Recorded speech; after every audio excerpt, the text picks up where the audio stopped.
Hi, this is Nick Vatterott of Get Rich Nick. And this is the show. Welcome to Get Rich Nick. I was thought you always introduce You it. say the name first. Okay. Hi. It's the opposite of stand-up intros. Oh, okay. You say, Good night. Yeah, right up front. Here he is. Get Rich Nick. Welcome to the stage. When people press play, a lot of times they're like, what have I done? I forgot what I already did. Okay. And if they don't hear the thing, they're like, I thought I was listening to... Got it. Okay, you ready? Okay. All right, ladies and gentlemen, and welcome to Nick Turner introducing Get Rich Nick. Go ahead, Thank you. Nick. This is Get Rich Nick. Nick, you nailed it. Thank you very much. What the hell are we doing today? I don't know. Oh, I know what we're doing. We're Getting an editor.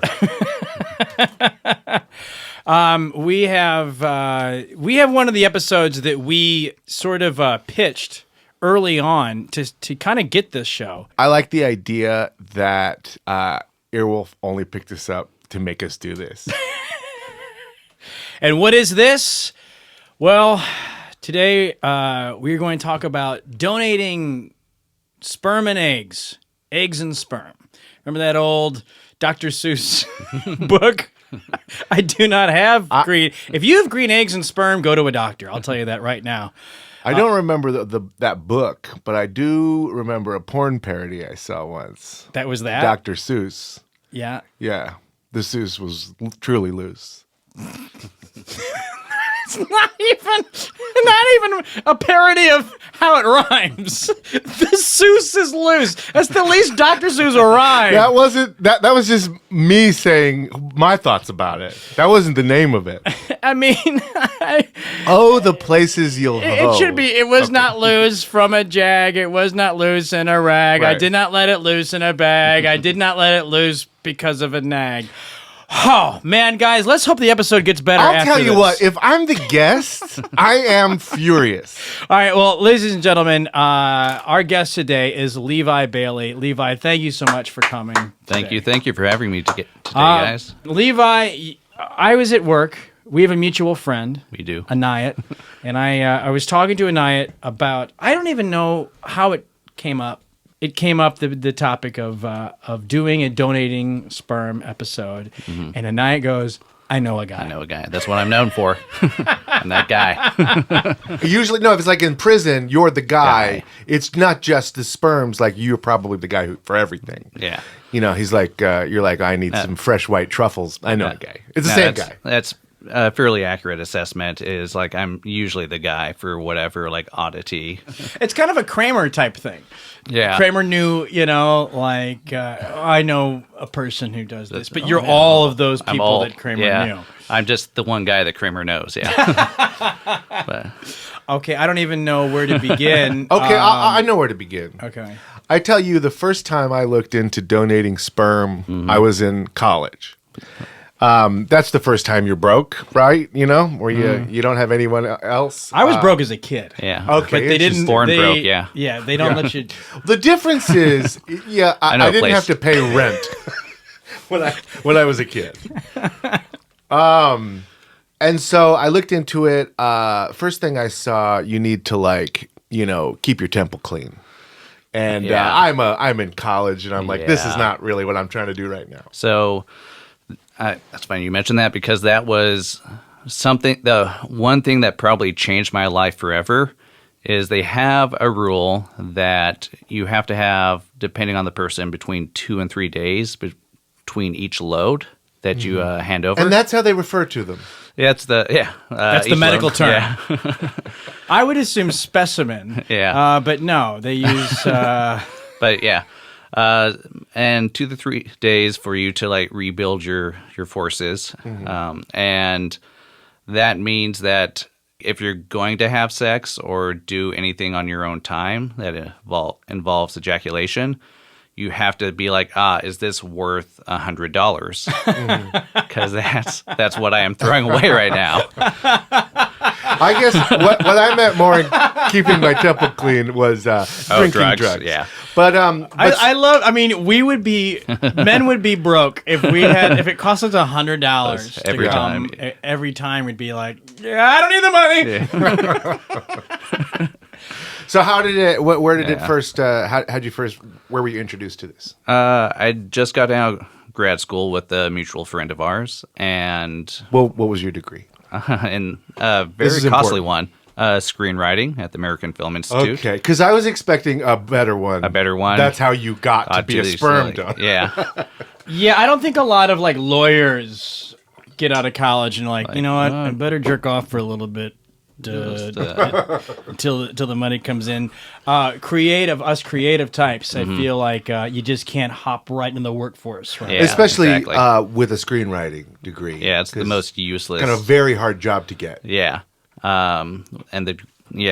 Exactly. And now that degree is about $260,000 with the compound interest. So I have a lot of days of masturbation in front of me.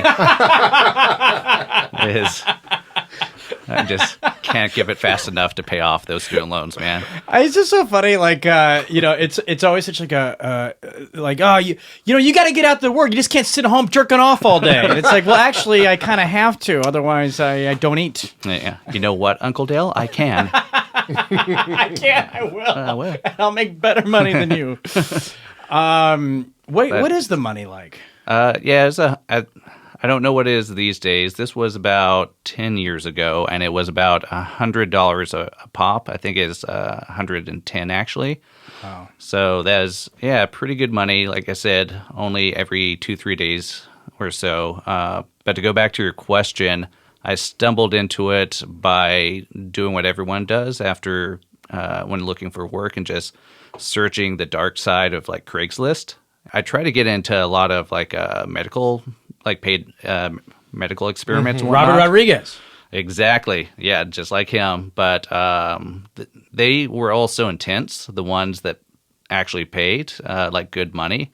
Like you had to get spinal taps and things like that. Dang. Yeah, but it'd be a couple grand. So I'd show up for those and then find out about the spinal tap, or like there would be some sort of surgery at the end. And Surgery. yeah, I was like, I am not that broke. I mean, I'm pretty broke, but I'm not like getting spinal taps and like letting people cut inside me broke. Yeah, can't you just like film me masturbating or something? Where's that? And like, oh, that's the place next door. Oh, and they don't even film me? Yeah. Zip. But yeah, and then I came across an ad for that, which, side note, I'd heard that most places don't, for those that can't see me, which is everyone in the world, I'm a ginger. And most You're a hot commodity. Hot commodity, kind of the opposite, where the vast majority of clinics on the planet do not take gingers. They do not. They do not, because no one wants like a creepy little Chucky doll as a baby. So you found the Holy Grail? Yeah, so I found a place that specialized specifically in lesbian couples. Women of color that were lesbians. So it's a very progressive place, so much so that they're the one place that would not turn down sperm that no one would ever want. So it's not that anyone wanted the redheads. It's just they did not want the redheads. They just didn't want to make you feel bad. Yeah, exactly right. Oh, poor little guy. It's surprising. I mean, it is interesting. It's a weird ethical debate, I guess, once you start getting into picking out your kid. Yeah. But I guess I don't know. I guess when you date, you're picking out people. I guess Well, no it's different like than that. the rock bottom of picking out your kid. I mean, you're picking Yeah. a human being. You know, we can already make people taller and make people. Are we doing that? Yes. In We're not In doing China, that. they're doing that probably, yeah. No, they're doing that here. I literally just heard a podcast about how normal it is. I didn't think you could do that. Yeah, it's just human growth hormone. I don't know if you guys, but for the people at home, my head barely fits above the podcast table. I'm a little tiny guy. Yeah, That's going to change the sperm game. yeah, Once right. Yeah. Yes, Like- very much. You won't need anyone. Yeah, You exactly. just plug in anyone's sperm and Yeah, then you diddle could just diddle, hook up some manipulate. horses and then or you're something. back in business. Just call it a day. You source sperm and then just alter it. I don't know. I feel like because there isn't a lot of redhead sperm donors out there, that it's almost like I can't believe I'm going to compare it Like to the supply and demand. yeah, like rattlesnake, the anti venom.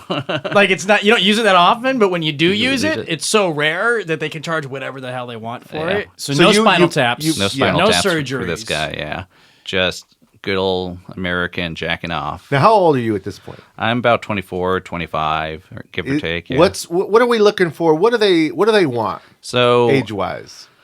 they are looking for someone in their 20s primarily. That won't help. What if that person's twice their 20s? We get paid twice as much? Half as much, maybe. I don't know if there's like a decreasing scale there, or but Who doesn't get the good sperm? Who's like, you have any cheaper sperm? yeah, I know there has to be like a bargain bin, right?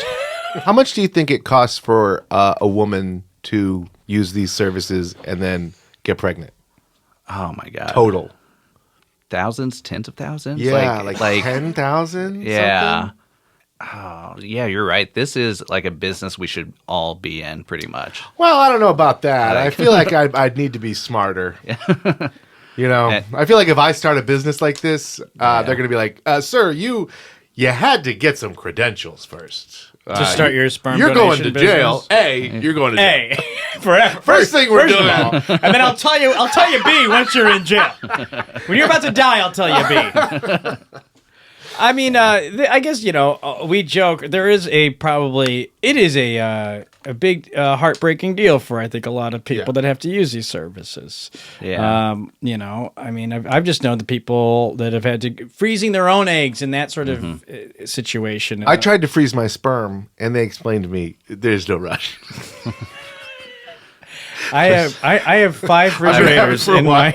I'm imagining you walk in with like those popsicle things that you like put in the freezer. I've done the best I can, but my freezer's full. Yeah. The first time, like going in, because you have to do like an interview beforehand and basically give them a resume of just checking every box that they want. And it's like your IQ has to be this high, like you have to be this tall and to ride the ride. And just all these like they want you to have been an athlete of some sort, and just like you're basically building out a resume of like why someone would want their child to like have your DNA. Yeah.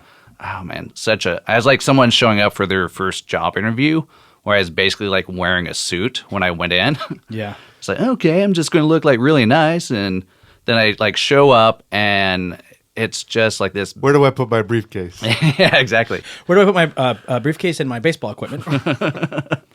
And yeah, so like I get there and like I'm waiting for them to finish the paperwork, and then some guy like shows up next to me and he's just wearing like a wife beater and just just like some gym shorts. What does that guy think he's at the plasma donation? Yeah. That was not that guy's first day. No, like he was a hardened veteran. Like I'd know that uniform pretty soon. Yeah. But, oh yeah. Do you think that's the guy that Vince Vaughn based that character on? Oh, that's right. Wasn't that based on a real thing? Yeah. Do they take a picture of you in the suit, and so people they flip through a book and they kind of probably look at the picture, being like, "This is what my child may look like." So there's like a headshot essentially that you're giving them, and looking back, it's a lot of pressure because it's everything you've accomplished by the time you're like 24. You know, Right. Right. It's school. Yeah, it's just like, oh yeah, I did good in my SATs, I guess. Like, is that what you want? Right. A kid that can like study well? Gosh, I would love to see the video of the rejected people. Oh my god! Look, I may not have a lot of book smarts, but I hope that's okay.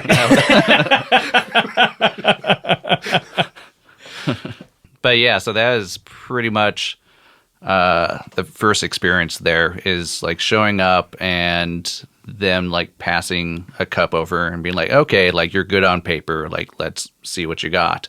And Let's then see you in action. Let's see you in action. And then they walk you over to, they have a bunch of rooms that you go to your thing. And then that was a whole like new experience that I couldn't have even imagined in the way that the room itself is one, they've learned their lesson. So everything is covered in like the sort of disposable paper that they have on like in hospitals, but like everything is in there, like just in case. The paper when you lay down on the mat. Yeah. That deli paper. Yeah, as Ray exactly. Romano used to say. Where does it put a pickle? Oh, but do it in Ray Romano's voice. Sorry. I couldn't think of how. Deborah. It's if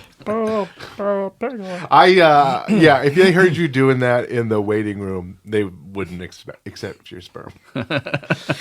Okay, so you get in there. There's deli paper everywhere. Deli paper everywhere. And you just whip it out and get going. Yeah, well, yeah, kind of. But it's kind of weird. They have a special like chair design, like ergonomically for jacking off. Interesting. Is it an Eames? It's called a beanbag a chair. beanbag. There we go. They just like got a beanbag from some middle school kid's bedroom and like, you know what to do, boy. You've done this before. Yeah. It feels familiar. Yeah. And just to really get in the mood, we're going to have your mom in the other room yelling, what are you doing up there? But it's like a weird chair that's at like a 45-degree angle. So you can kind of be like lean back while you're doing it, and it like props your legs up ever so slightly, but it just maximizes. I don't even know exactly, but it's kind of cool. And I actually convinced my office to buy a bunch of them without telling them what it is, because it's like really comfortable. So like our lounge at my office is like full of these like jack off chairs. Because they like put me in charge of like placing the order. I was like, and they have no idea. They have no clue. We have like wow, and I work for a very like family friendly company. So it's just episode that's it. So it's 45 degrees back, leaning back. You need to lean back a little bit when you do it. Yeah, because so the average male I think is hunched over. Yeah, is hunched over and crowded down like Gollum.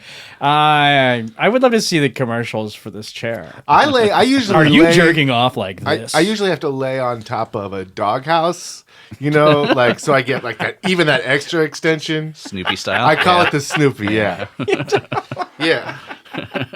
That is a steep. Yeah, I go on the ceiling of an IHOP. You do. Yeah, I just find an International House of Pancakes, and I was like, hold on, I gotta stop. Whenever you see one, Daddy's doesn't work for me. Wow, a special chair. I was just. Were you grossed out by the room? Because I would be grossed out by it. It is fairly immaculate to be hyperbolized with it, but it's like see it. Yeah, you know it's there. You know it's there. Like they don't have black lights in there or anything, but they took those out. They took them out, like in a redesign. Yeah, they're like, maybe. Yeah. Can I make a prediction? I assume now it's just use your phone. Because why wouldn't it be? Right. But 10 years ago, I assume you're watching videos. Yeah, so that's the thing is, at first, they don't explain what anything is exactly. They're like, you'll figure it out, you dumb monkey. And, yeah. And I'm like, okay. And then... Let me guess, you've done this every day? Every day. I love the guy. Now what? Yeah. I do what? What? Whoa. I thought it was like a surgery. Where's the spinal tap? Yeah. Yeah, so eventually, like, I open a cabinet and there's like a drawer full of like a combination of like DVDs and VHS tapes that I was like, I did not know, like, I've never actually encountered these in real life. I've just been like using the internet forever. So this is like mind blowing. And then I open another drawer and it's just years and years of like pornographic magazines. Wow, they had it all. They had it all. Like, did you get caught up in the story? Yeah, just hanging out, and they're like, hey, this usually takes people 15 minutes. You've been here like 2 hours. I haven't done, yeah. I want to see where this goes. Yeah, don't rush me. How gross were the magazines? So that was like the concern constantly, and they have like actually some like latex gloves you can use if you're like afraid of this. Yeah. So that's what I like usually do, that to thumb through things and be like, what's gonna be today? Most of the magazines were pretty classy, as like they're still hardcore pornography, but they're very beautifully photographed. And then like the kind of weird thing is they hand you like a tiny cup that you're supposed to fill to the best of your capacity and then like hand back to them. But it is very tiny cup, like kind of the size of what you'd like piss in at the doctor. But so you have to like do your thing, but at the end, like when you're about to come, manage to like angle the tip of your like erect penis into the entry of this cup. And that was like the one like, this is a new thing. Like like you guys didn't tell me this was going to be a thing. So that was like a kind of unusual, like the first time you're like, oh my God, I hope like I don't miss. I hope like this like goes smoothly. And you're like, oh, this is why there's paper on everything. On the walls, on the ceiling. Yeah, well, you know what? I feel like I don't know if it's weird, like, but I think I'd be really good at this.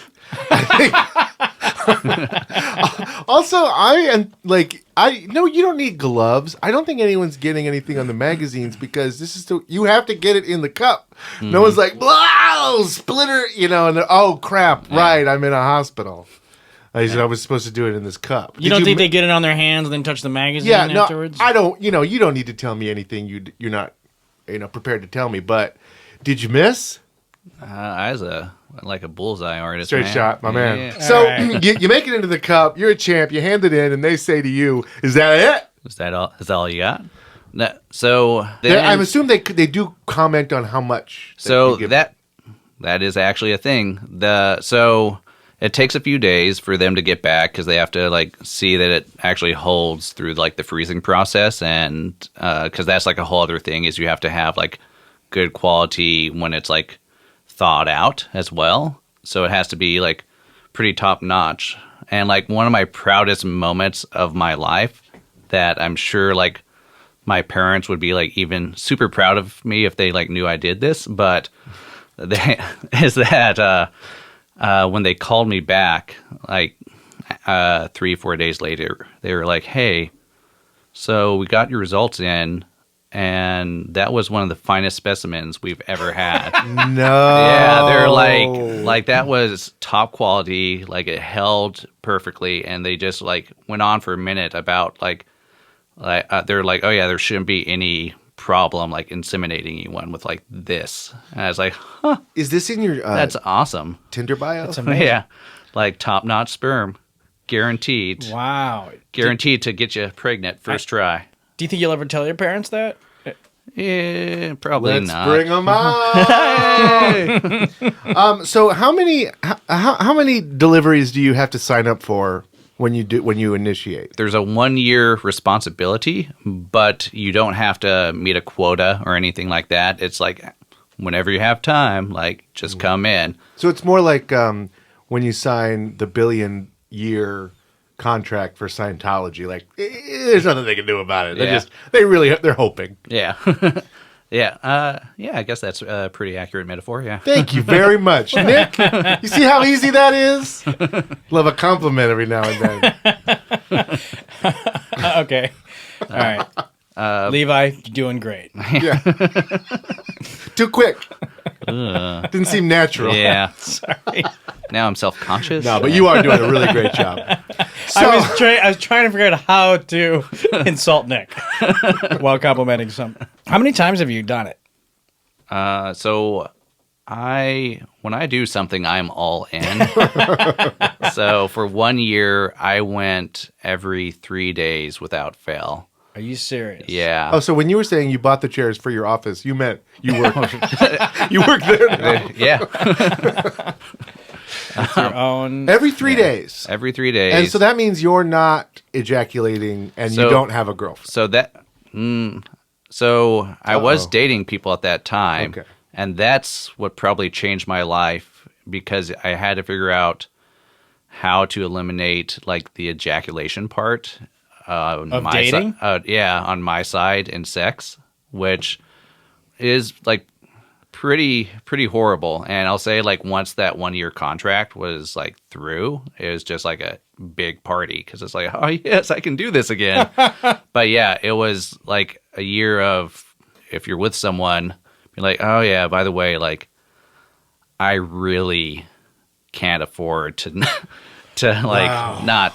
But how would they know? How would the Or- doctors know? Well, it's the- just not enough. You see, Yeah. you can tell when the sample's not enough. I Yeah, know that. because it takes like a few days to like kind of like QC the samples. You know the and difference. then so if you give them like a bad sample, like you will end up not getting paid for it. Oh. Yeah. So there's did you ever fake it? Did you ever like I don't want to tell this girl, so I'll just fake it. I'm not a good actor, so It's but it's Let's pretty easy acting. Yeah, let's Yeah. see what it sounds like. Yeah. I see. You probably couldn't get away.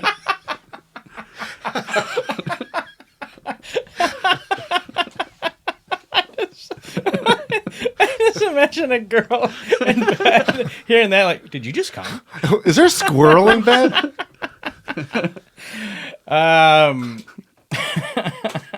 So, okay, so you could have sex. You could ejaculate. That would just add another day. If it's well, like the another next day. 3 days. Yeah. Right. But that's what it's like. You go, you do the sperm thing, then and you fuck right that after. night. Yeah. Oh man, I wish I knew you back then. Yeah, That would have changed never my thought life. about- No, I was just because I had it down to like 72 hours. I get Yeah. to do this again, and it's just like a formula in my mind. But yeah, you're right. Right. Had I like lined it up, so I'm going straight from the clinic. Yeah. That Yeah. really does take away a bit of romance. Yeah. Could you ever bring a girl to the clinic? And be like, Pull out. Oh. Aim. So they were pretty loosey goosey. I imagine they would not have stopped you if you did something like that. right. But I don't know that I have a but. I gotta imagine that there'd be like something that would try to interrupt. So they have 2 doors. The one on the right is the one that the women use to like go do their dealings, which I accidentally went into the first time I went there, and that was awkward. And then the next 10 times after that. Okay. Ooh. And They then really don't have those labeled better. Is it like a theme restaurant where they put little goofy? yeah. No, it's like office like 817A and 817B. Jeez. Yeah, so it's like, oh, I forget. How's that even possible? Possible, right? And it's like, I'm surprised it's even in the same building, to be Right. honest. Like, wouldn't you have like a nice office space someplace to make them like feel like, oh yeah, this is worth paying like a lot of money to deal with you people. Right. Yeah, also, don't you just need a room and they need like a doctor? Yeah. They're not just rubbing one out and then an egg pops out. Yeah. That's a whole different process. Well, these aren't the egg donators. You're talking about the. Nah. You're talking about the girls receiving. Yeah. Yeah. Receiving the test. Yeah. The couples that are like Oh, paying for the good stuff. I'm an idiot. I mean, I'm an idiot. I do. Right. I do. Yeah. Because yeah. So how much, did you just do it this 1 year? Yeah, I did it the 1 year, and then I found like a job that paid slightly better. Was it? And then you Yeah. could ejaculate whenever you want, which I Yeah. bet was a big weight Exactly. I had like the office to myself, so off. In that chair. yeah, and the chair now. So How much did you make in that year? 10 years ago. it was about $10,000. Yeah, Wow. like a little more, but yeah. So that's pretty much it. It's like Pretty much it. That's pretty much it. Yeah, You know how many But- people jerk off for nothing? nothing. Yeah. Do you think you got picked? Do you think there's a little you running around? So when you sign up, you get to choose if you want to know, like, oh yeah, do you want them to be able to find you and like reach out to you if they do pick you, or do you want the children to be able to reach out to you later on? And I just opted out of that completely. Smart. Yeah, I was like, this is going to open a lot of questions in future Levi's mind, and I'm just going to like kneecap them right now. I would like to have like another box where like they can contact me if I get another giant check.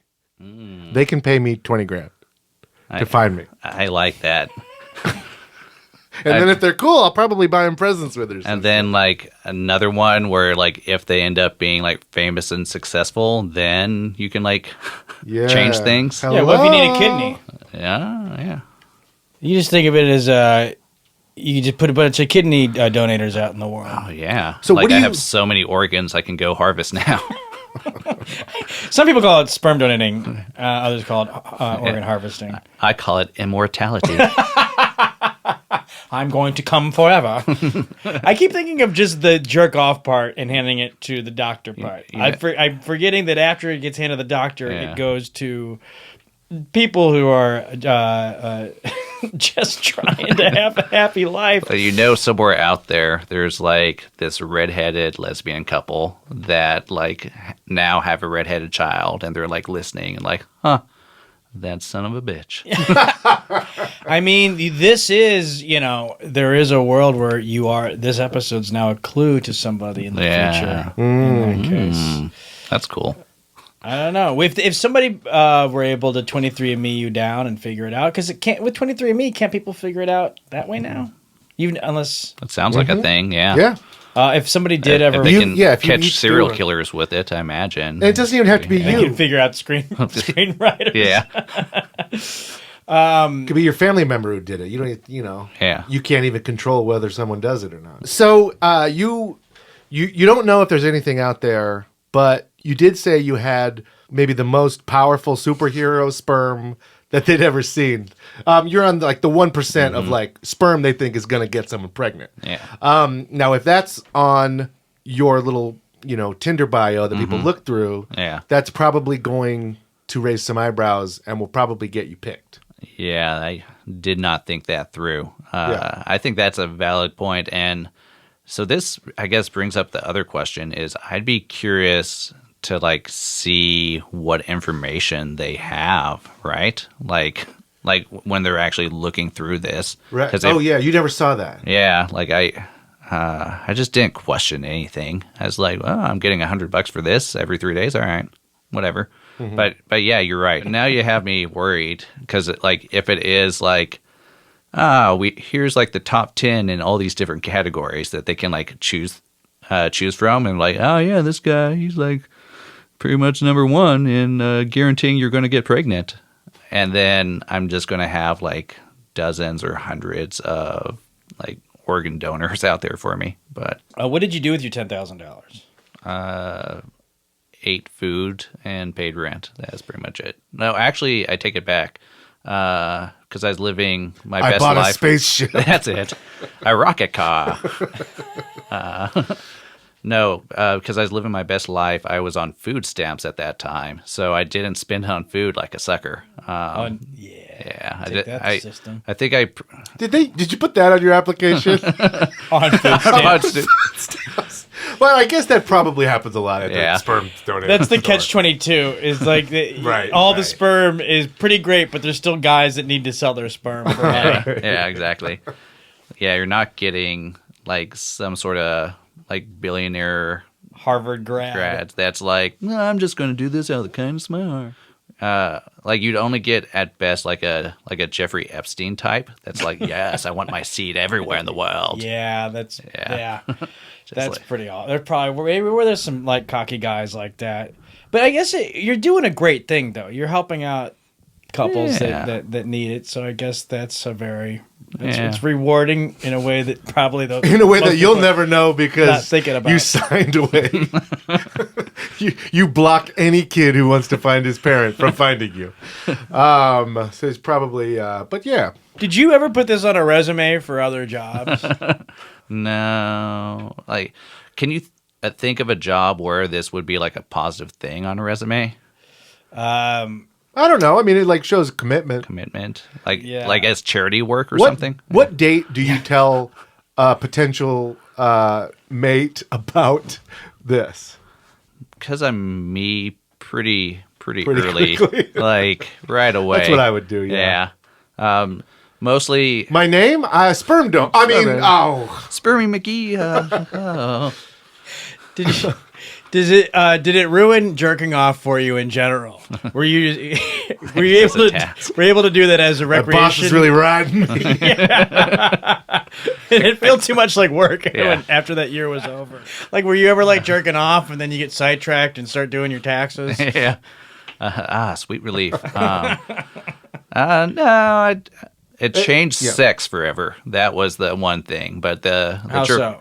Just in the way that, like I said earlier, you had to learn how to have sex without coming, and like the rhythm needed to like do that consistently, which before then was not really a huge concern. Is like, oh, okay, I'll just long enough is what I need. But yeah, so that was kind of a game changer. Made you a better lover?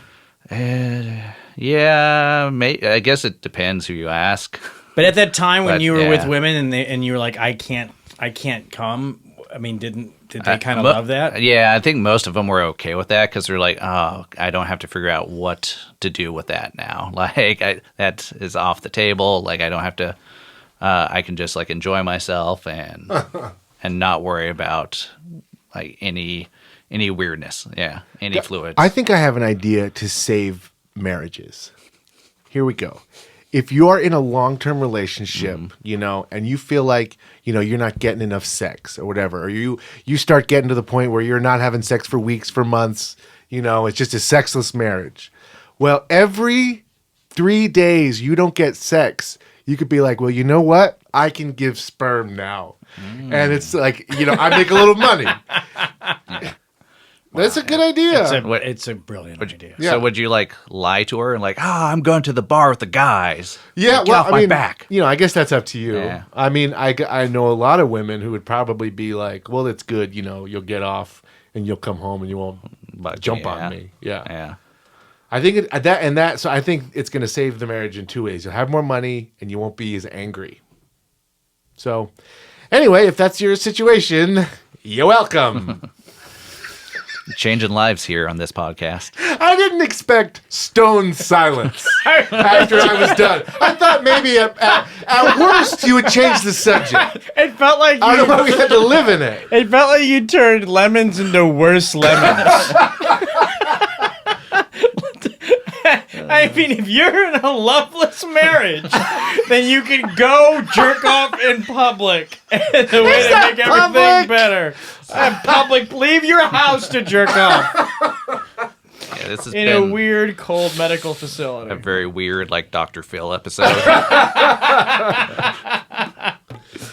Well, Levi, thank you so much for telling having me, it's hilarious, but it's moving and it's very touching. And it's very American.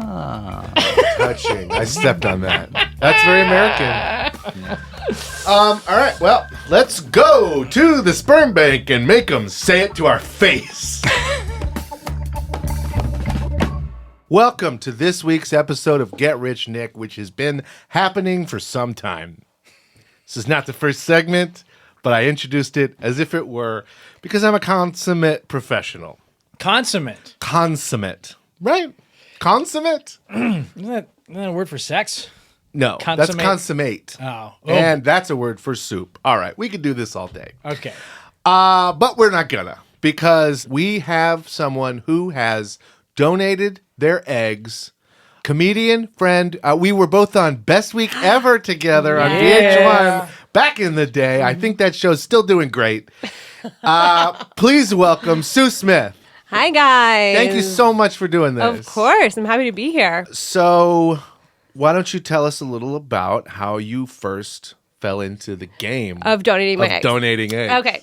You guys, I've done it 3 times. I did it once at Mount Sinai in New York and then twice at Columbia in New York. Mount Sinai paid $6,000 and Columbia paid $8,000, like flat out. And I think I had heard about it. Like some other girls were doing it. Like after college, people were like, I have no idea how to make money. What do I do? Let's sell our eggs. So it became something that people did and no one really talked about it. So I applied at all these places. I applied through, there was like an egg broker, like a private egg lady who's like trying to match you with couples. Mm-hmm. And then there were hospitals that you could apply for their egg donation. So I probably applied to 4 or 5 places, and it took a year before I got matched with couples, and then I actually did it. And I did it twice for babies, for couples, and then once for stem cell research. So, and I have no idea. They don't tell you if it results in a pregnancy, so I have no idea if I have any You had children to meet the people? No. You don't, but you tell got them matched, but it's not. Yeah. you tell them everything about you. Like they ask my SAT scores, all of my mental health history, my family history. Like one place rejected me because my dad was a chronic chain smoker. And she was like, "Oh, wow. I think that means there's something in your mental health history." So they were like very, very picky in the application. It was crazy. When anybody hooks up at a bar, they're not grilling them on their mental health and if their No. dad smoked and all that kind of stuff. It's just sort of like, I like your face and you're not annoying me too much. Well, when I was looking for the places to donate, I had been, for some reason, these fertility places were advertising on Craigslist. And I saw ads on Craigslist. That's a red flag. Right? I know, but they were looking for like Ashkenazi Jewish women to donate to like for the bloodline. I don't know, but that was like $24,000. That was way more money. Yeah. So yeah, people are particular. High-end eggs. Pricey eggs. The chosen eggs. Exactly. So you did you go into a facility or like, Yes. hey, it's me, Sue. Yeah, so I had to get Take them. Yeah. No, I had to get interviews and I had to like have blood tests and like do all kinds of maybe like 2 or 3 rounds of stuff before I actually passed.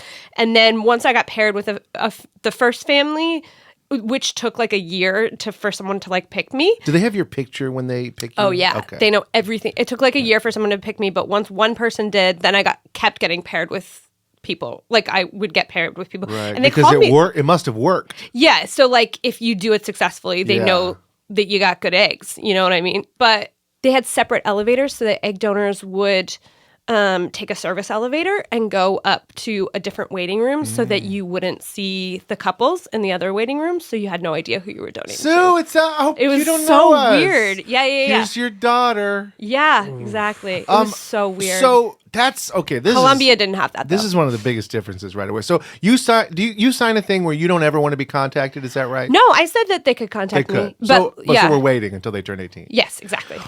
So Levi, he clicked the never contact me. Really? Never. Yeah, he was a real jerk Really? about it. Yeah, he said even if they need to for medical purposes, fuck them. Really? He wrote that. No. Wow. No, he's a great Levi's- guy. That's an option, and I feel like it's probably what most 20-something young men would do. Yeah. Now he doesn't know if there's anyone out there from his sperm. Yeah. Because he's a man and it's Yeah. just whatever. But you became a hot commodity, so I would say you probably have a kid out there. Maybe.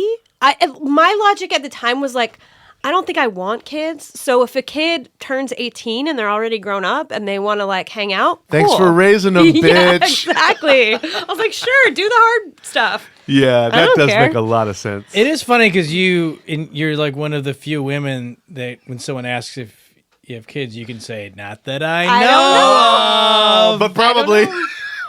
But like they don't tell you that. All they tell you after it's done is how many eggs they retrieved. So you like go in and have your procedure and you're like, okay, we got 16 eggs. And then they give you your check and you never hear anything from them again. So you have no idea. So it's my understanding that the the procedure for women is less pleasurable than the procedure for men. Yeah, I had to like get used to needles, like get used to, you have to inject yourself. They did it two ways. There was 2 different ways. The one way was you had to go to the hospital every morning between like 7 and 9 a.m. and get an injection. So you get a shot for 2 weeks to make your eggs grow, right? And then you give yourself this like booster shot to release your eggs. And then the next day you go in and they take your eggs. So you only do the retrieval once per time. And they stick a very long needle in your vagina. You, of course, don't feel it because you have anesthesia. And then literally when you wake up from anesthesia, they hand you a check. And you're like, okay, bye. Whoa, Yes. that's so cool. I've never waited less than 90 days for a check Right? in my life. Right. That sounds insane. Right? And like, why wouldn't I keep doing it then? Like, yeah, you just go get back in line immediately. Yes, 100%. Is it a little annoying that all guys have to do is jerk off? And Yeah, of course. it's Is that the only thing, though, that's annoying About men? male privilege? Yeah, I think that's it.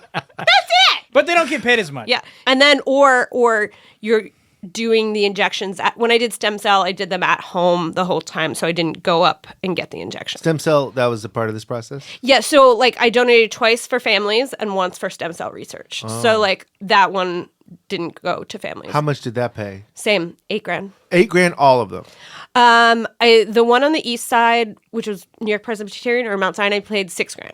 The Okay. other two paid $8,000. Which one was the first one? That one, the $6,000. $6,000. Yeah. And so you had to re-sign up, do the whole thing again for the other one? Yeah. Yeah. Ugh. Yeah, So it then was the really third annoying. time was the first time they're like, you know me. Yeah, It's exactly. me, Sue. Yeah, we know you guys. We know you're good. That's like hard to you to do all that work, and then it gets, how much easier is that last one? It was so much easier. It was like nothing. Like I think I went to work the next day. I was waiting tables and I went to work the next day. How much like time did you have to put in compared to your first time? They're all the same because the process of like growing the eggs in your body is like the same no matter what. It's like 2 weeks to get them nice and big and plump. But yeah. Could you potentially do this every month? I think I'm too old now. Like I think Because that would be an insane amount of monthly money for a struggling 20-something. But you could if you get matched with a family every month. You could, but then I didn't think that it was like 1099 income, so I didn't like budget for the taxes part of it. So then I ended up getting fucked in taxes, and I ended up owing $3,000. Government taxing your body? Yes, of course. It's the same as like winning a truck on The Price is Right. I know. Everybody loses it. So for the truck, your truck didn't come out of you. So why did you stop? That's a great question. I think I got in a relationship with my husband, and the third time I was in a relationship and I told him, and he was like, I don't care, it's your body. But then, and I still did it, but then I felt weird about it. I don't know. I just Bros, man, they always get in the way of your yeah, they money. really do. They really do. So when you first walk in, Yeah. and then to the paycheck 2 weeks? Yeah, 2.5, depending on how your body responds to the medicine the injections you're getting. 2 weeks? 2-ish. That sounds like you did so much that it would take months. Yeah. No, but your body does that anyway. Every month you make eggs anyway. You're just getting a medicine that makes you make more eggs. How did you know anyone else who'd done this before you? Did you get like a referral code and she got Yeah, $100? actually one girl. Yeah, I knew one girl who did it. Is there a referral code? Yeah, there is. $500. $500 to refer Do you somebody? really? Wow. If they have like a successful donation. Yeah. You could just yeah. couldn't you just put ads out and then have people go through you and just make money? Yeah, I could be the egg broker. I it's very delicate to me. I feel Yeah? like I don't know. I feel like it's like I'm joking, but also like it's kind of, I don't know. It's a big deal, you know? Yeah. I've never talked about it before, Yeah. except with my husband. Like I've never talked about it to anyone. I don't think except for my husband, because I felt weird about it for like a long time. Why? I don't know it because it feels like you're like selling your body. Yeah. You know what I mean? Like it's not sex work, but it's still selling your body, so it feels weird. But now I don't care because I feel like I was helping those families. I mean, that's a huge part of this. It's Yeah. really helping out people that really need it. I wrestle with Nick is okay with lots of Turners running around this universe. Right? He doesn't care. I Just as long as they don't live at my house. Right? That's what I'm saying. Yeah. I feel a little self-conscious about it. The STEM research thing, I feel is like kind of like a win-win if you're wrestling with that, because you don't have to worry about are you out there, and stem cell research is very important for helping out people, and you still get the same paycheck. Yeah, that was a no-brainer. People could choose to do that every time and never donate? I think only once you're like a super user, once you've done successful ones already. But you have to be, I don't know what the age cutoff is. I think it's like 28 is the age cutoff. Yeah. That's crazy. I mean, we're old and I've never felt as old as I do this right, week. of course. Really? Yeah. People telling me that your balls ain't so good.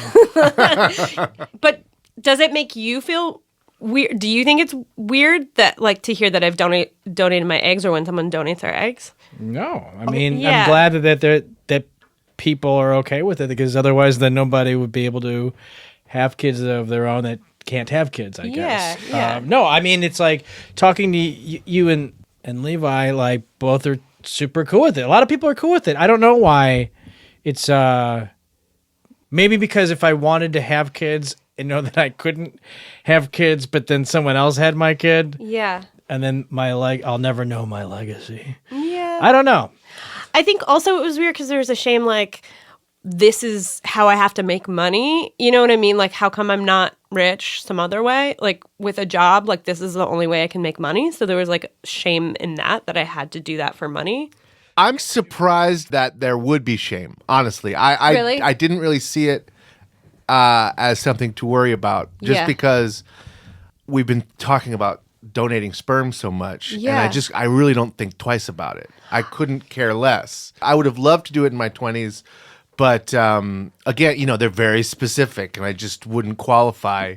And I think if I qualified, I would just wear it as a badge of honor because I'm like healthy, mentally sound. People like the way I look and wouldn't mind if their baby looked that way. I would be like so proud of it. Right, totally.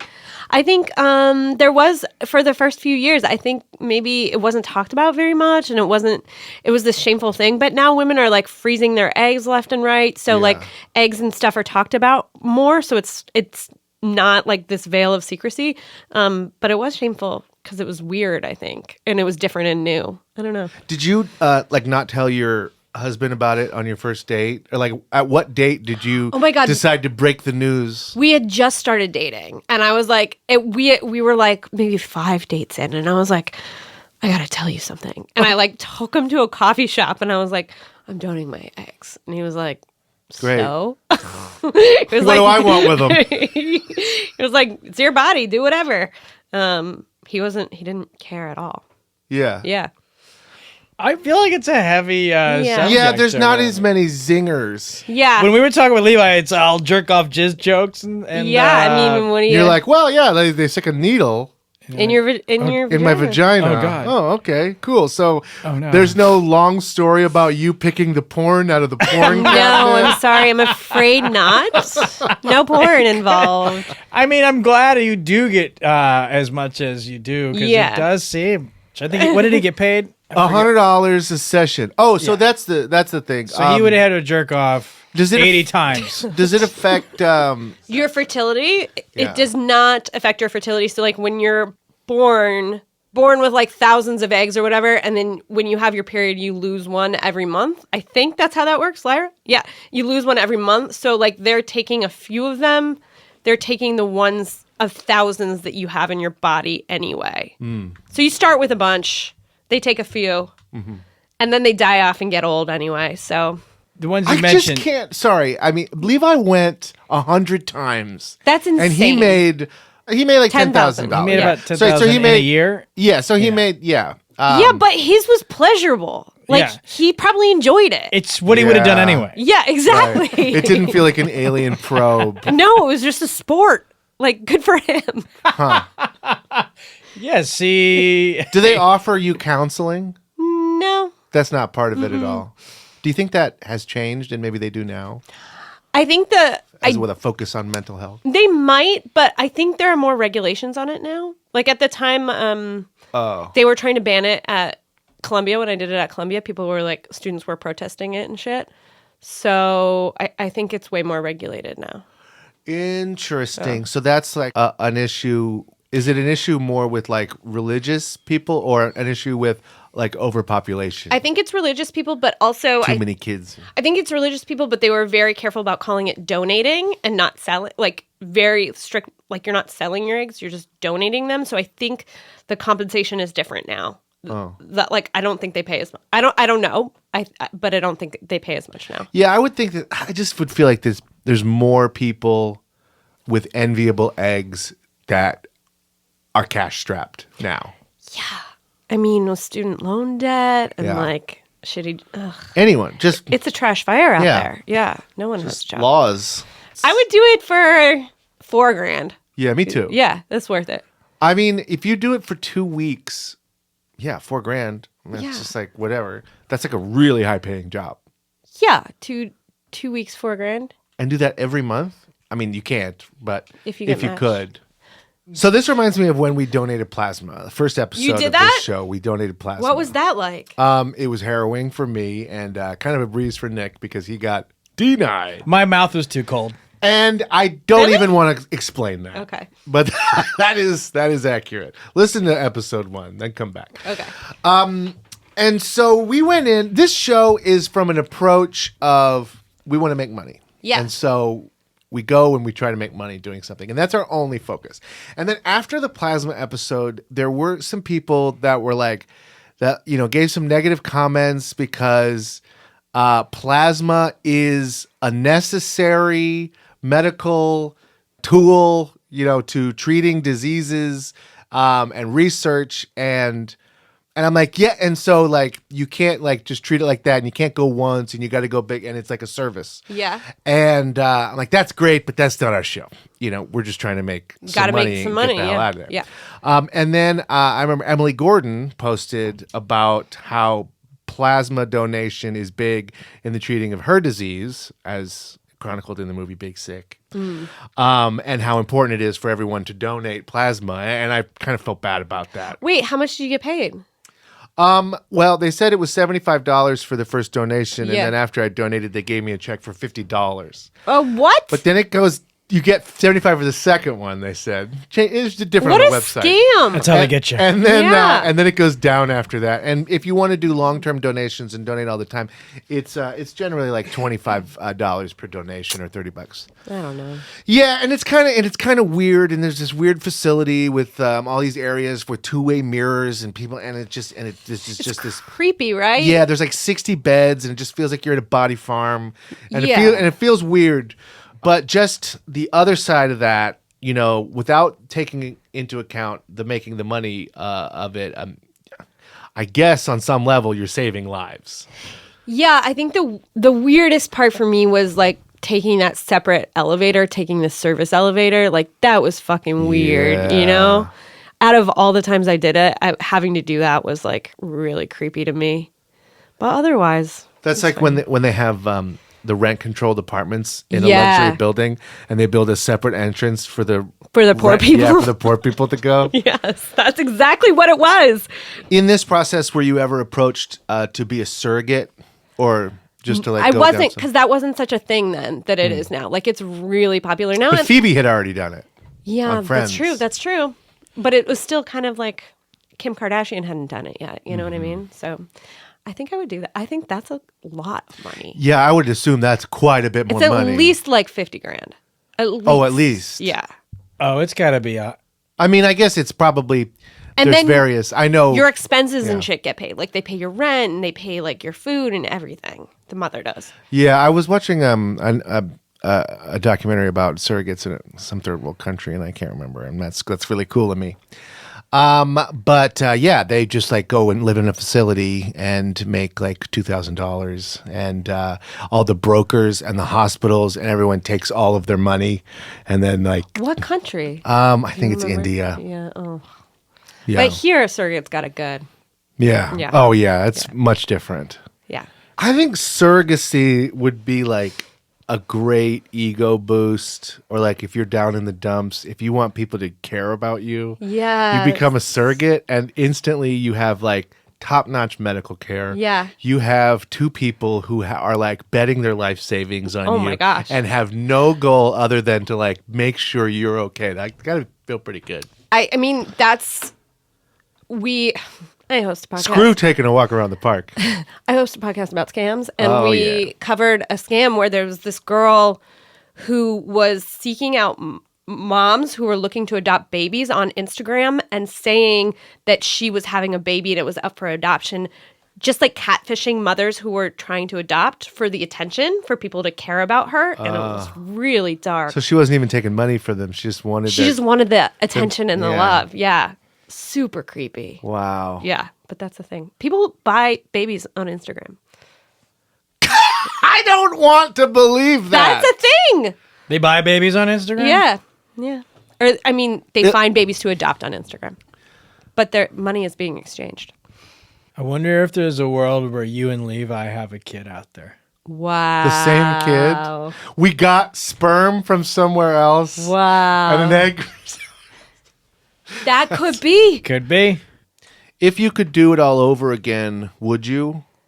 At the moment, I'm unemployed, so I probably would. So you would do it again, not then, but also now. I would do it now. If you could go back, would you have stopped doing it?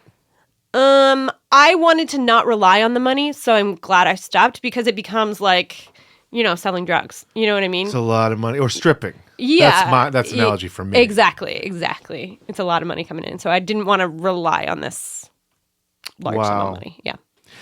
Wow. Wow. If I could go back, I would just do it until I couldn't. I should have. I would bank the money. God. And then... What was I using that money for? The day I get too old, I gift my husband the money. Here you go. It's my dowry. So progressive.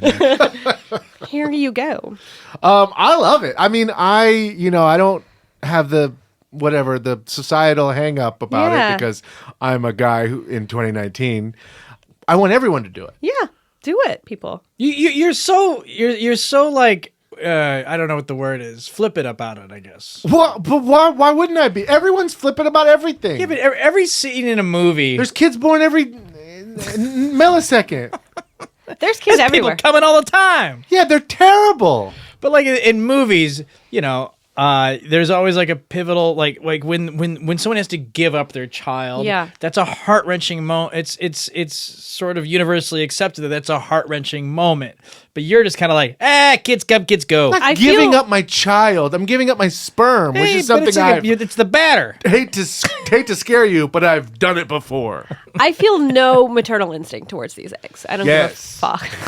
Yeah. You have an egg every month. It never turns into a kid. Yeah, it's just blood. It's disgusting. I don't need those eggs. See, well, I One of my bury blood my bags. sperm every time. Do you? Yeah, every yeah. time I take the sock and I go out and Right. You I bury find it a in field Tissue in Mountain. Kansas. Yeah. And you're planting their seed. You're Yeah, planting your literally. seed. Yeah. And I check back every year to see if it's grown, yeah. There's a human in that ground. Well, Sue, thank you so much. Yeah, thanks for having me, guys. Please tell us about your podcast. Yeah, it's called Scam Wow. It's a podcast about scams, and I co-host it with Caitlin Brodnick, and we release it every week. Anything else you want to say? ScamWowPodcast.com. ScamWowPodcast.com. Nick, do you have any plugs? Go listen to Scam Wow. That's my Thanks, biggest. guys. Sue, thank you so much. Thank you. I thank you for your service. You're welcome. Okay, we are pulling up to the sperm donation facility, and we've got some mixed emotions. I was just telling Nick how I think my biggest fear. I was wondering what we should say when we get in there. Like if we try to pretend we're not really there to give sperm. Like, oh, we're doing a research project about young people, because I don't know why, but I think I'm going to feel bad when they say, "Sir, you're much too old," just by looking at me. Yeah, I don't know if we go in and say, "Hi, we're here for a podcast, and it would be a great episode if you let us donate." Get Rich Nick? Is that you guys? Hey, Linda, they're here. It's the boys from Get Rich Nick. Is it the one I like? Yeah, and it's the other one too. The one that Leo hates? Yeah, I was okay when Leo didn't like me because I've had so much practice with adults that it was actually cute for a kid. It was a little. I like to change it. I like to mix it up. We're here sitting out in front of a sperm bank to talk about our previous episode, babysitting. Okay, so let's do a little role play. All right, when we go in, I'll be the person behind the desk. Okay, great. Okay. Welcome to coming from. Hey, you drunk lady.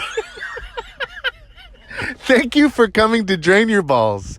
How may I help you? Oh, wow! I thought it was like an Italian name or something. It's my name, sir. Oh, it is Italian. Amanda, drain your balls. Jeez. Amanda. Did you pick Amanda on purpose? Or was that a happy? My name is Amanda. This is good. Okay. Yes, how can I help you? Well, I guess if I do People come in here for so many different reasons. Well, I'm here to donate some sperm today. Oh, our one business. Yes. Nick, we went on a trip to Pasadena. Nick thought Pasadena was really far away, but it's closer to my house than his house. Okay, so we went to, what's the name of it? Is it the Fairfax Cryobank? Started in Fairfax, Virginia, where I went to college. So we went in pretty nervous. I was more nervous than you, I think. I think you're more of a Sacha Baron Cohen type. Me? Yeah. Because I don't really care. Yeah, you want to make a spectacle in public. You want to put on a taco suit and sing your little fling-flong songs. I would love to make a scene. When people are like, you're making don't a make scene. a scene. It's like, you. I came here to make a scene. So we go in the building, and there's no insignia for Sperm Bank anywhere. It's just an office building. It's like a medical office building. There's a pharmacy, like an eye doctor, that kind of stuff in the first floor. So we go up to the office. We go right in, and there is a desk. The first thing we see is a desk with, you know how there's like a window with like a shady part of the window so you can't see in like that part? That was the entire window. So we got in, there was just one shade window, and we're like, does anyone work here? And they finally opened it up a little bit, and there were two women, and the woman with all the information was kind of around the corner. I never saw her. We had a full conversation with this lady. I could not see her at all. Nick had the only angle to have this conversation. Mm-hmm. So I kind of peeked over at one point just to see, oh, that's a human. Yeah. She was there for sure. She was totally there. And we laid it out. We want to donate sperm. Mm-hmm. And they said, that's great. You can't. Not because you're old. She didn't say that. But they just don't take walk-ins. This facility, you have to go online, fill out an application, which makes sense. Why are you coming in there before you fill out this super long application? We don't need to print these out for 40-year-olds to come in and try to give us their sperm. From my understanding, one thing that women don't like or are fed up with is dealing with men that just want to jerk off. Yeah. And if you work at the sperm bank, that is like 100% of the clientele that you're dealing with. So you might as well weed out as many of these men that want to jerk off as possible.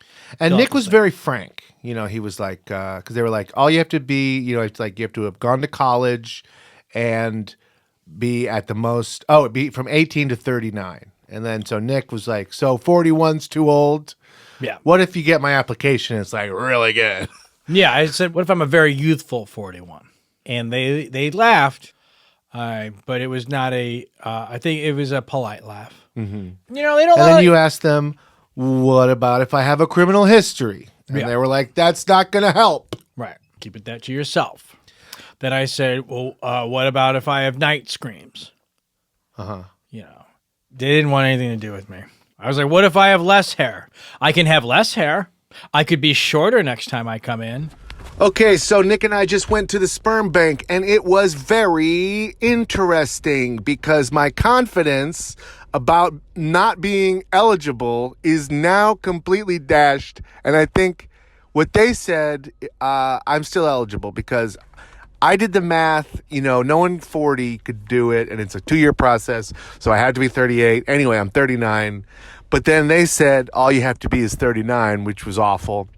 And then they said, I didn't graduate college. I went to college, but I didn't graduate college. And then they said, if you went to college, then you're eligible.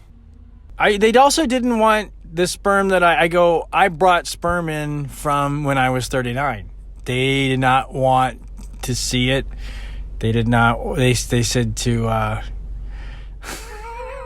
going to let this go as long as you need. I'm sad I started talking. So I went home and I signed up online. Now, there was some confusion because I got the impression that she was like saying that one of the cutoffs is that you had to have gone to college, not necessarily that you graduated from college, but I might have read that wrong. But either way, you know, that's a question on the questionnaire, and I filled it out. Did you finish college? No, I did some college. Some college, that's fine. 2 years of a 4-year institution. That's all you need these days. In Fairfax, Virginia. That is not all you need. No, it's actually a big waste of time to do just the 2. Oh, yeah? Yeah. Let me ask you something. Sure. I graduated college, then what happens? You get a job immediately and a big apartment in the city, which is nice. Because that does not seem to be what happens. Interesting. So you're saying not only was the 2 a waste of time, but the 4 would have also been even a greater waste of time. I'm saying when you graduate college, I never see them check your, they're never like, let me see your diploma. Well, they do sometimes if you try to do a lot of temp jobs in your 20s and lie on your resume about having graduated college. Occasionally you'll get a phone call that says, hey, Mr. Turner, we called George Mason, and apparently there's some discrepancy when it comes to your graduation status. Really? And I said, well, you know what probably happened? I didn't graduate. You got me. Congratulations, sleuth. Really? And they said to me, this woman says to me, you know what? You shouldn't lie on your resume. And I said, you're wrong about that. Because how many jobs did you get? With this. Right. A million. I had 5 temp agencies at the time. I couldn't have cared less. But this is temp agencies. But this is a temp agency. If you go to work for Nabisco or the Pentagon or, the 2 biggest companies, yes. Nabisco and the U.S. government. Are they calling the school? Of course they are. Do you think they are? I don't know about Nabisco. I don't know about their practices, but the government most certainly is. My brother has a high-ranking government job, and he's had to be vetted. They've had to go through the process and ask all of his. Okay, that's a background. That's a place that's doing background checks. I'm talking about not a background check type place. Yeah, I'm talking about like you want to work as I don't know, for the Chicago Bulls or the Chicago Bulls doing what? Star slam dunker. Star slam dunker. I gotta see your resume. Well, sir, it looks like you did not graduate George Mason. No, but I'm qualified. For a job like that, you may not need a resume. That might be performance-based. Okay, so maybe not a performance-based job. I don't know. What about King of Bass Pro Shop? The king? Your knowledge of America's worst workforce is really disturbing. How do they figure out who's king then? Maybe CEO? Sure. CEO. They would look into that. Yeah. Tomato, potato. Sure. Well, maybe like the assistant manager of the store might get a slide. Get it slide. Whenever you work in corporate, though. Corporate for Bass Pro Shop. Yeah, I mean, I certainly think that there's a level where people are checking your fucking references. Almost all the jobs that we have applied for, I'm sure, we write down all our contacts. How many times have they ever called one of your contacts? Never. Fucking never. No one's ever called anybody any number. No one's ever called anyone I've ever asked them to call. Do you hear that? My manager? I'll write down the name of the place I'm applying to. I'll use them as a reference. All right. Any final thoughts? Well, it's probably for the best. I don't think there needs to be another one of me out there. And, especially for someone that doesn't know what they're getting themselves into, that's just, that's like I feel like me giving Sperm might be like a, I don't know, like a Rosemary's Baby type situation that I'm putting people in. And that's unfair. That's unfair. For everybody. Okay, well, for any of our listeners that want some good sperm, I'm going to be making a donation soon. And I know Lyra will cut this out. So, Nick, when we were leaving the sperm bank with our hat in our hand, I don't know if that's a good analogy. I don't know what that analogy means. I regret saying it. Our Jimmy hat. Not analogy. That's not an analogy. Saying. Sentence. God, just a sentence? Why'd I try to put a big word on it? 2 words? 3 words? Okay. So as we were leaving the sperm bank, 2 birds with 1 stone, we got in the elevator and made a pretty incredible relevation. Are we done? About you're about to make fun of me, so please. So you're really soaking it up. So make sure you get all the words right. Revelation. These two older ladies got on and Denied. They were denied too. They were like, We you're were too all- old and you don't jizz. we needed to get out ground level, and you were kind of hesitating as to where it was. And I never said- know if it's LL or 1. I said or it's the M. one with the star on it. Every elevator, the button with the star is ground level. And these two ladies, They loved it. They loved it. They hopped on. She says, "I always go star." They laughed the whole way down. It was the most delighted I've ever seen anybody. And Nick revealed that he had never heard that. I had no idea that the star on the elevator is the street level. Did you also know that your gas gauge on your car, there's a little symbol of like a gas tank and then an arrow to the right or to the left, and whatever that arrow says is what side of the car your gas tank is on? Which is so helpful. So you never have to look outside. If you are a goldfish driving a car. Okay. I guess it's important that Nick's never owned a car. Who's forgetting what side of the car? Everybody. Their own gas tank on their own car. It's hard to remember. It's like 50-50. Sometimes you're in different cars. Sometimes you had a different car before. Sometimes you get a new car. Car. I understand if it's in rental cars, but Well, it's the same in rental cars there, buddy. Something you do all the time and something that would be very helpful to you. you got to find the thing. Did you know this? I did know this, but I can never find the symbol. It's right there in the dash. Oh, you got me hot. I cannot find the symbol. No, you've never gotten me this hot before. So you know what I'll do? I'll go out, look to see which side of the car the gas tank is, and then I'll start looking for that arrow on the dash, and that's how I find the sign. You know how I find the arrow on the dash? Well, yeah. Oh, is that what you said? You find... I don't understand what the hell you said, but it made You try saying it and see if you think it's funny. The exact point you made. What I do... Yeah. Say it so I'll laugh, because I want to hear it now that you're going to You know what I do? I find which side the gas tank's on. I get back in the car, and I look for an arrow pointed in that direction, and then I find the gas It's gauge. an amazing joke. I feel like I've been listening back to this fucking, and that is not the first time I've done that. That brings up a great point. My name's Nick Vatterott. Hi, I'm Nick Turner. Oh, Jesus. Okay, so we got out of there, and it was pretty uneventful. Anyway, that's the wrap up. Well, let me talk a little bit about the application. Okay.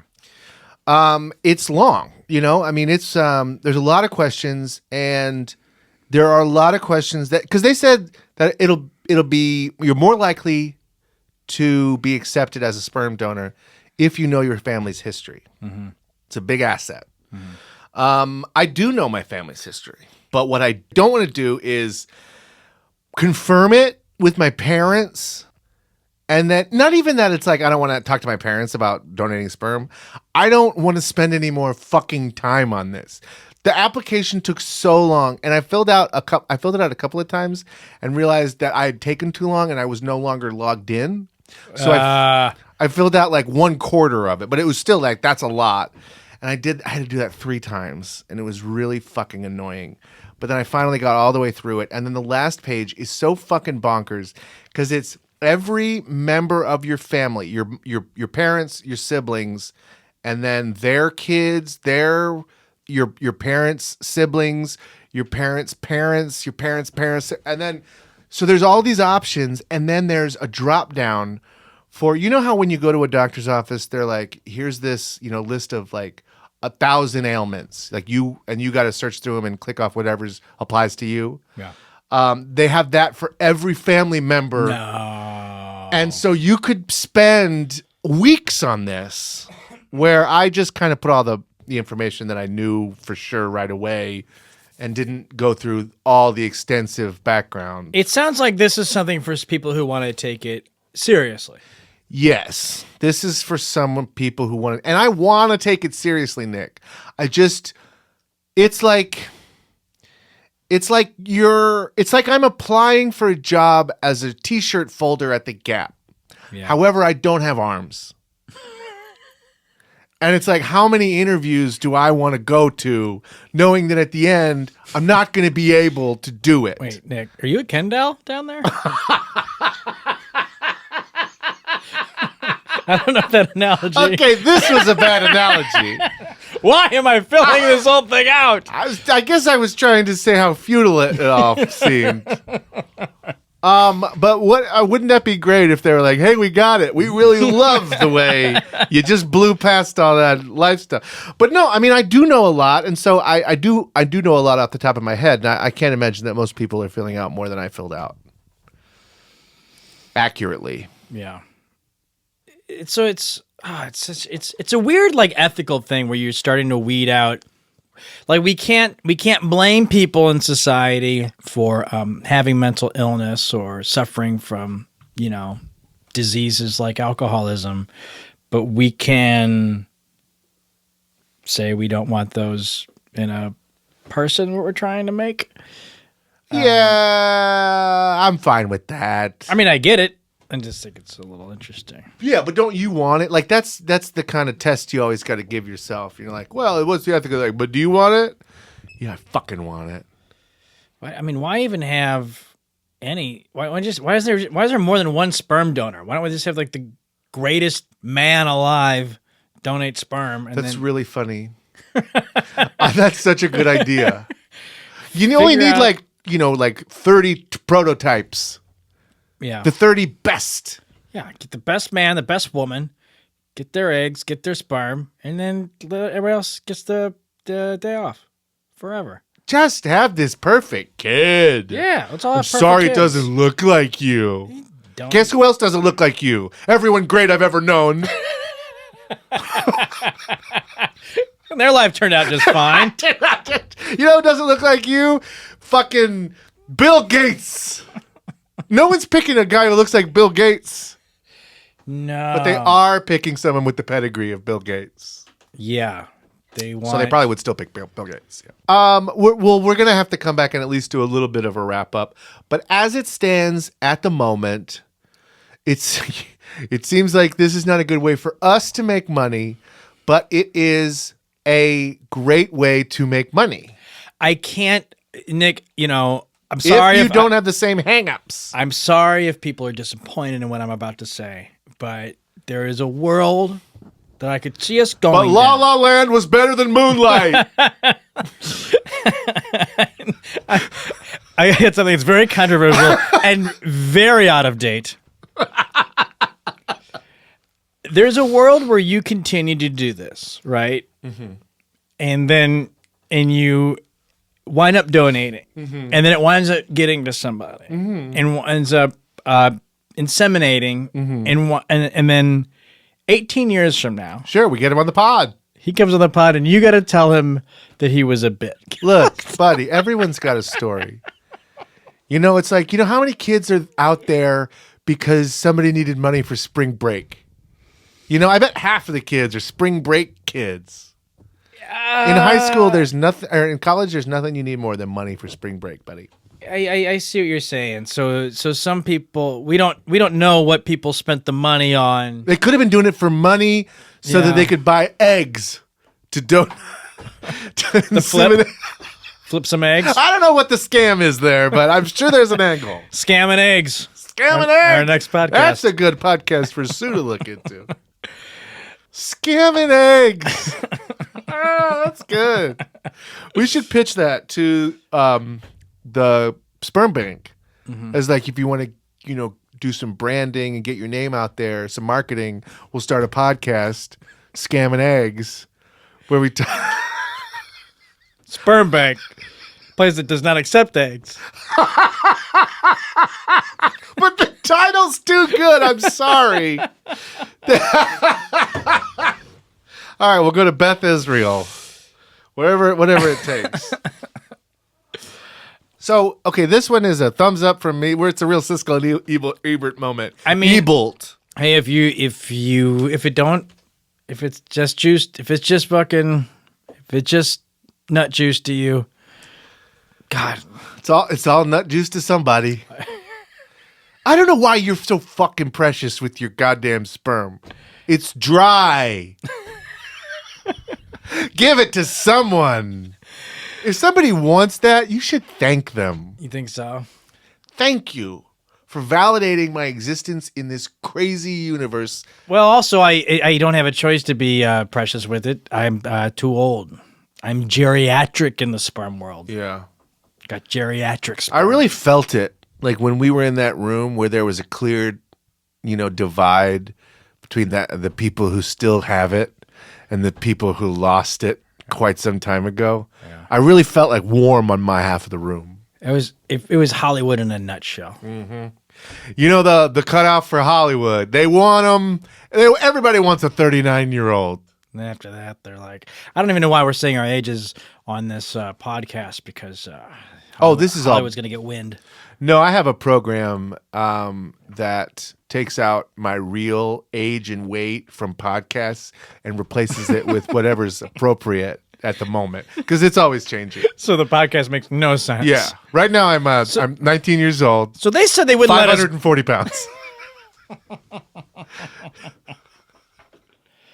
All right, so you have 72. So tell me this 72-hour thing.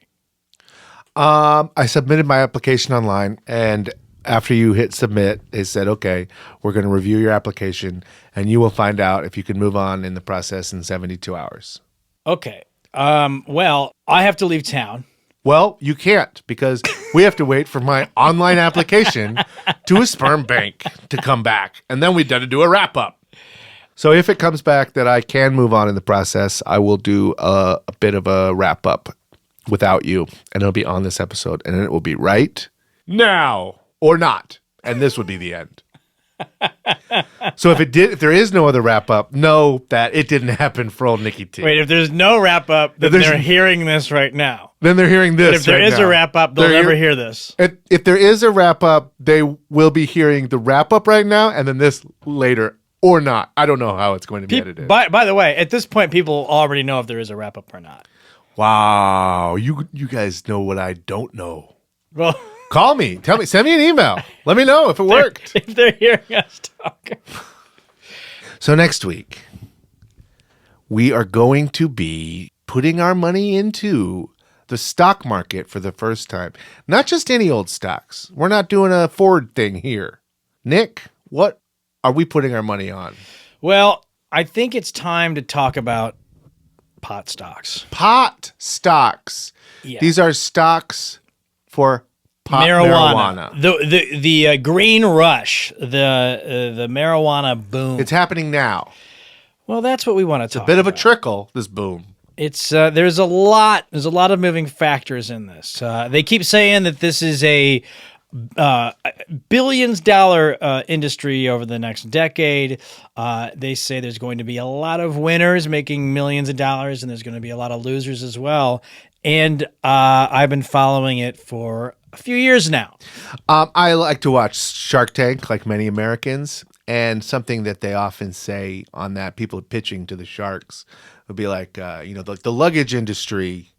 The luggage industry is $1 billion business. And the sharks are like, yeah, we know. With or without you. That has nothing to do with whatever your silly fucking invention is. A luggage for cats or whatever. Right. And so humans drink over 400,000 gallons of milk every year. If only one of those gallons was my cat nipple milk. But then Kevin O'Leary said something last week that I really loved because I was like, it's $1 billion industry, and he's like, yeah, well, bankruptcy is $1 billion industry too. Really? Yeah. Oh, that's amazing. That was a good comeback. So anyway, tell me about this $1 billion industry about pot stocks. Well, I think we're gonna talk about all aspects. Yeah, we'll get into as many. Hopefully, great. If you don't know anything that's going on, or you need to be brought up to speed and a lot of stuff, and we're just gonna get deep into a crash course in pot stocks. And we'll be donating your money because there is no other money that exists. Is what you're saying? Because I've got all of my Get Rich Nick money tied up in my bookie dollars at the moment, and I can't take them out. We do have $100 in SoFi, which we'll get into next time. So anyway, next week, pot stocks. Join us then. Tryptophan. I'll see you at 420, man.